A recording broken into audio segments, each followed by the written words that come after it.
I don't understand why you have to fight. What was it about this time? But it's fighting and it's not Christian. That park is for everybody. I don't want him fighting like a little gangster. But his father had the same kind of fight in this very neighborhood when he was a boy. That's something you'll never change. What can I do? But fighting won't change it. It's been this way for so long. Thousands of years for us, David. Of course you didn't do anything. Why? What's the difference, why? You can't change people. It's human nature, I guess. You keep away from the park. Perhaps someday in another neighborhood. What other neighborhood? Shangri-La? That's the way it's always been. I'm only one mother. I can't change the world. So we can't change the world. It was always thus. Youngsters who say no Jews allowed grow up to this. America only for his kind. No niggers wanted. Keep the Pope out of America. In another country, the same youngster becomes a stormtrooper. Why was German youth taught race hatred? Times were hard. Jobs not to be found. Food not enough. Whose fault? Not our fault, said the rulers of Germany. The Jews, the Reds, the Catholics are robbing you. Hate them. Destroy them. Then you can be rich. The desperate youngster listens. He attacks his newfound enemies on command. His victims are impoverished, but he gains little. Yes, he is fed, while his false leaders feed and fatten on him and his victims. Now the young trooper kills on command. Look yonder, says his leader, rich land. It belongs to the people of Czechoslovakia? No matter. They are not his kind. Therefore, they must be inferior. Therefore, he goes to war to establish the mastery of his race, to make huge profits for his masters. No, he did not get that rich life. The Nazi did not win the world. But who paid the price of our victory? Who did not pay? While we allowed race hate to grow, the haters planned a war against the world. We did not ask, who teaches hatred? Why do they nourish it? For whose benefit? The mothers say there's no use asking. We can't wipe out such hatred. This is human nature. Then let us set the starting date of the next World War. Let us compile statistics. How many of today's children must be tomorrow's legless heroes? This, then, is our future. If we must hate all who are different from ourselves, we must see this, be this, do this again. But must we? Can those mothers be wrong? Can we build a future without this? In many communities of our country, these questions are being asked today. In 1943 and 44, the same questions were heard in every state. In Los Angeles, mobs attacked Mexican-born Catholics. Some citizens asked, isn't there a way to stop this hating? In Beaumont, Texas, white hoodlums stormed the Negro community. Other whites asked, can't we end this blind hate? In Detroit, days of violence brought death to Negro tenants of a government housing project. Union workers and their friends asked, how can we stop this bloodshed? In New York, the same questions were heard. In one neighborhood, a group of parents set out to find the answer. It's a typical American community, though it is part of New York City.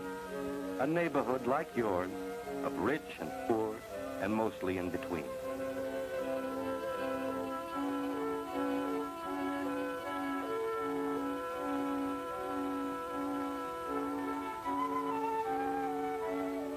In this section, the West Side, businessmen and their families live next door to factory workers.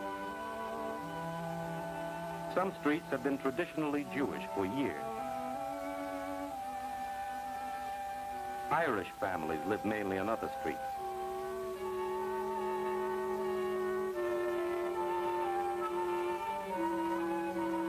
For years, Negroes were the newcomers. Like newcomers in any town, they got the worst of it.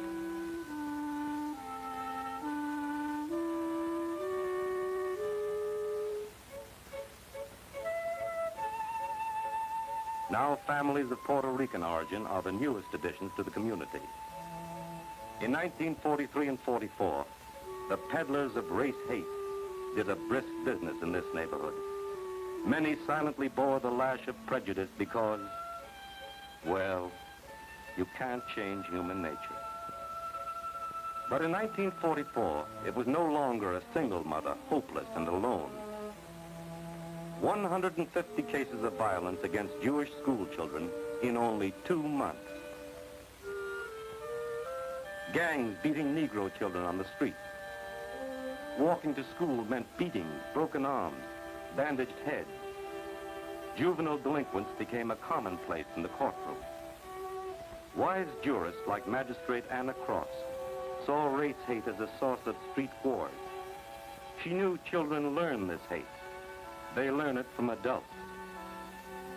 Worried parents looked about for help, first to the police. He's worried too. He's Irish, a Catholic. He knows young cops with college degrees who drove trucks before they joined the police force. Catholic, huh? Employers said. Sorry. No jobs open just now. Captain Gaffney knows where prejudice leads. He wants to block that path. How? Police escort for each child? Patrol the parks and playgrounds? Police are doing what they can, but they don't have the whole answer. Police alone can't stop the street beatings. What can the schools do to stop the street wars? Parents don't want to keep their children at home, away from the books and classrooms on which all America builds its hopes, but they want to keep their children safe. Here is David's mother, still not very hopeful, but no longer alone. She has allies. Can the teacher be an ally? Teachers know what's been happening on the street, even in the school playground. The schools are trying to break down prejudice, but the schools alone can't do it. Parents can do a lot. Children learn prejudice from older persons who say nigger, kike, mick, spick. If parents can get together, perhaps they can defeat race hate.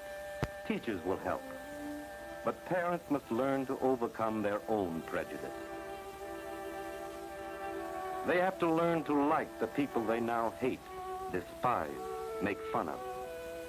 This first meeting of parents at Public School 179 wasn't very friendly. But whether they like it or not, they must try to know each other. Either they succeed, or they see their children become little brutes, or sad little victims.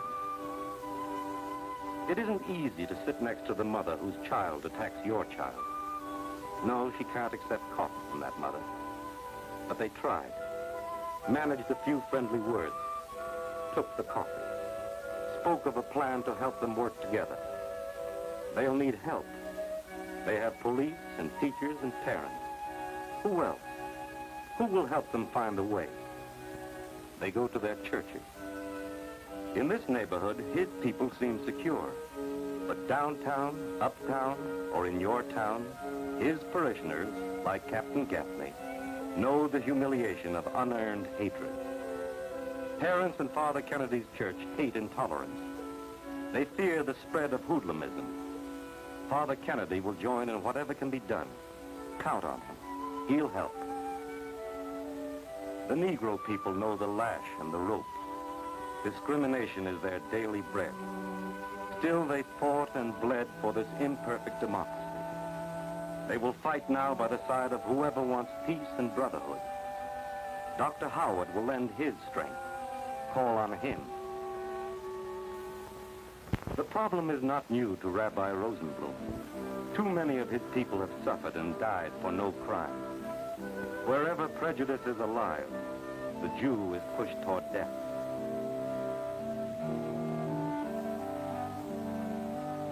Children of his church are among the first victims of race hate. The rabbi will help in any plan to wipe out such hatred. His parishioners seem the safest of all groups in the neighborhood. the white Protestant American. But is anyone safe?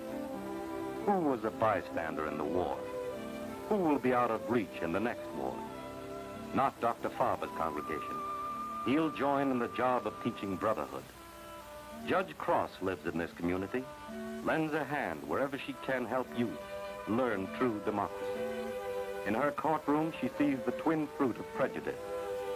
The smug attacker is as great a problem as the innocent victim.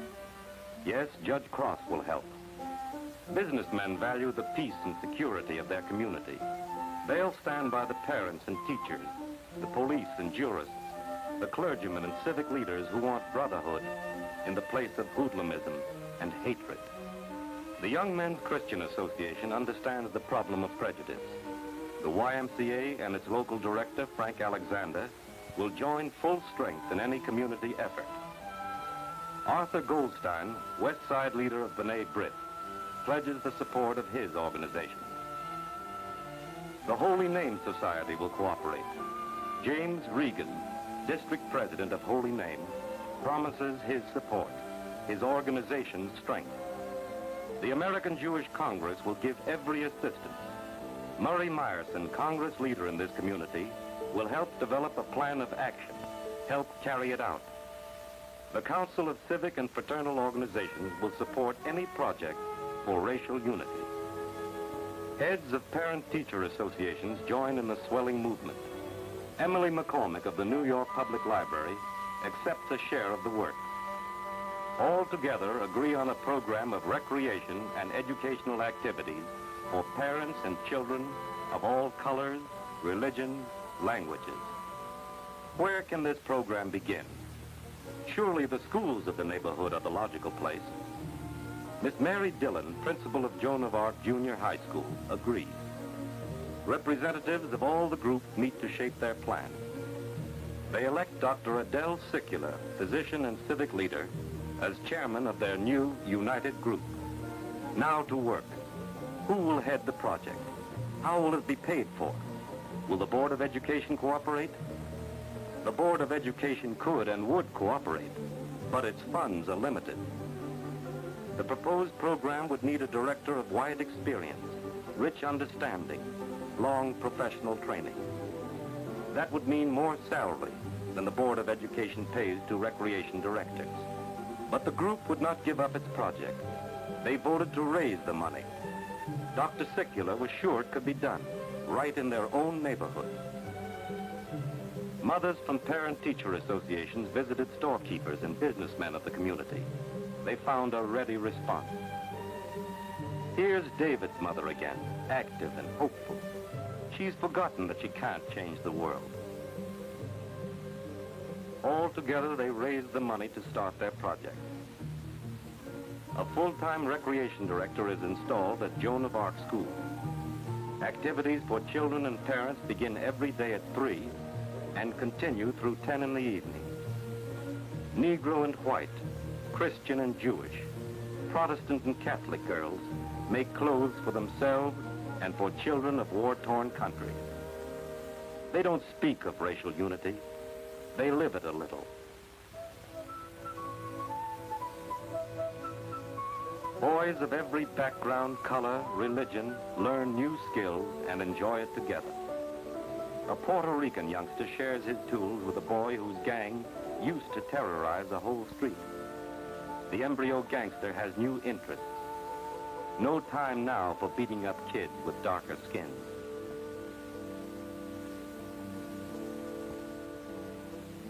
Mothers meet at a Negro History Week exhibit.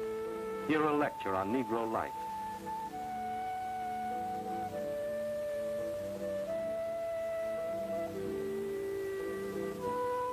Here's the mother of our young vandal of the park.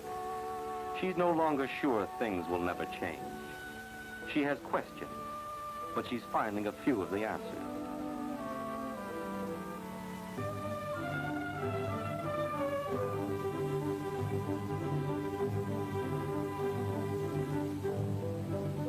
Furthermore, race prejudice isn't natural.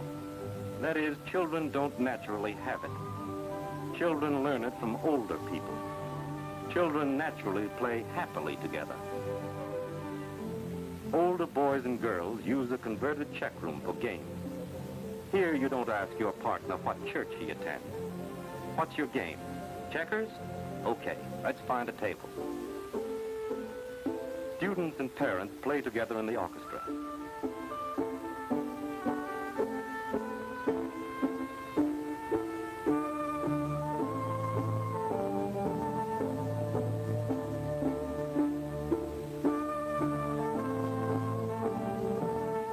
A recent citizen, formerly an Austrian, is the conductor.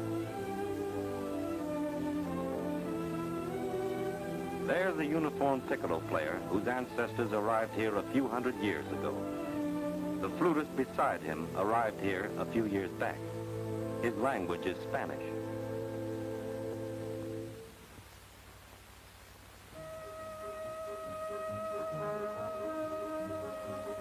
Parochial school athletes play basketball tournaments with Negro boys from a public school.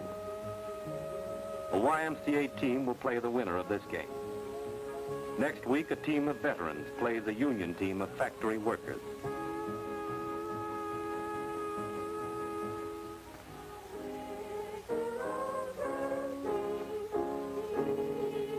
Parents, students, friends, neighbors sing together, work and play together. No perfect understanding has been reached, but thousands of children and their parents have been reached. In this room sit Negro and white, schoolgirl and housewife, Catholic, Protestant, Jew. The harmony we see is richer than the harmony we hear.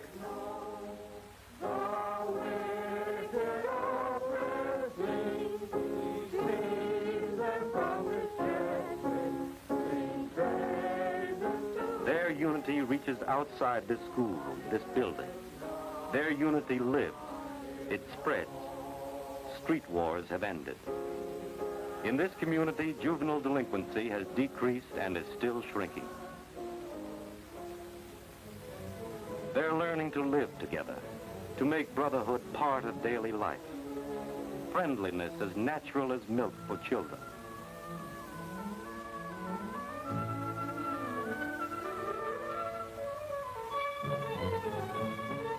There's more to do.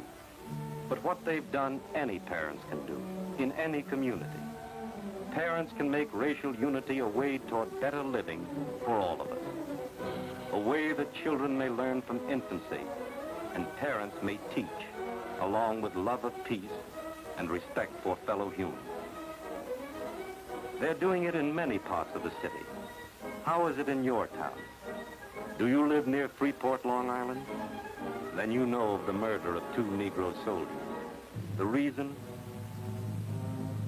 Only the color of their American skin. Are there church schools in your city? Is this your community? And in the South, do bus drivers and conductors shoot down your fellow men like this? The answers are all the same. It's still happening. The Ku Klux Klan is alive. The cross of peace and brotherhood is burning in violence and race hatred. You can stop it. It's in your hands, whoever you are, parent, teacher, businessman, worker, policeman, doctor. It's in your hands. You can stop it in your hometown, whoever you are, wherever you are.